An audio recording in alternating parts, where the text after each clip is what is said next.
দুটি কিডনি বিকল হয়ে গেছে গৃহবধূ রনি আক্তারের। হাসপাতালের বিছানায় শুয়ে প্রতিদিন মৃত্যুর সাথে লড়াই করছেন তিনি। চিকিৎসার খরচ জোগাতে গিয়ে নিঃস্ব হয়ে গেছে তার পরিবারও। এ অবস্থায় অসুস্থ মেয়েকে বাঁচাতে মা খালেদা বেগম নিজের একটি কিডনি দিতে চাইলেও অর্থের অভাবে তাও করতে পারছেন না। চোখের সামনে নিজের বুকের মানিককে ধুঁকতে ধুঁকতে মরতে কোনোভাবেই সহ্য করতে পারছেন না এই অসহায় মা। আমার একটা সন্তান আছে, ছেলে সন্তান আছে, আর শ্বশুর শাশুড়ি আছে। আমার স্বামী কৃষিকাজ করে, সে আমার চিকিৎসা করতে করতে নিঃস্ব হয়ে গেছে। আমার মেয়েকে তো আমি কিডনি দিতে চাচ্ছি, কিন্তু আমরা তখন ফুলাইতে পারি না, অনেক টাকার দরকার। এখন আমরা তো গরিব মানুষ, কোথা পাবো?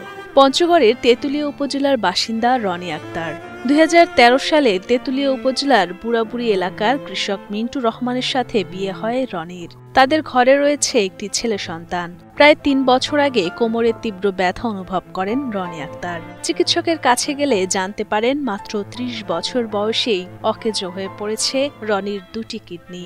চিকিৎসকদের পরামর্শ অনুযায়ী রনিকে বাঁচাতে হলে প্রয়োজন দ্রুত কিডনি প্রতিস্থাপন করা। চিকিৎসা বাবদ আমার ইদানিং 12-13 লাখ টাকা খরচ হয়ে গেছে, কিন্তু এখন আর কুলাইতে পারতেছি না। এই খরচের কিবিতে আমার মা, তিনি আমাকে কিডনি দিতে মনস্থির করেছেন। এখন এই যে অপারেশনটা করব, সেই টাকাটা আমরা কুলাইতে পারতেছি না। কিডনির রোগ ধরা পড়ার পর গত 2 বছর ধরে ডায়ালাইসিস করাতে হচ্ছে তাকে। প্রতি মাসে ডায়ালাইসিস ও ওষুধ বাবদ খরচ হচ্ছে প্রায় 30,000 টাকা। এ পর্যন্ত ধার দেনা করে প্রায় 10 থেকে 12 লাখ টাকা খরচ করে চিকিৎসা করিয়েও হয়নি কোনো উন্নতি। চিকিৎসকের পরামর্শ অনুযায়ী রনির চিকিৎসার জন্য প্রয়োজন আরও 10 লাখ টাকার, যা কৃষক পরিবারটির পক্ষে আর কোনোভাবেই জোগাড় করা সম্ভব নয়।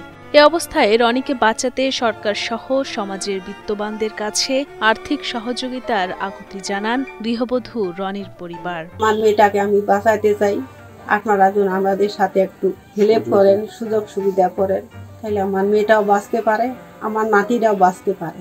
স্থানীয়দের ভাষ্য অনুযায়ী রনির চিকিৎসা করাতে গিয়ে সর্বস্ব হারিয়ে নিঃস্ব হয়ে পড়েছে পরিবারটি। প্রতিবেশী ও এলাকাবাসী নিজেদের সাধ্য অনুযায়ী সাহায্য করলেও তাও প্রয়োজনের তুলনায় অপ্রতুল। তাই রনির ছোট্ট সন্তানের কথা ভেবে হলেও সমাজের সহৃদয়বান ব্যক্তিদের রনির পাশে দাঁড়ানোর প্রতি আন্তরিক আহ্বান জানান তারা।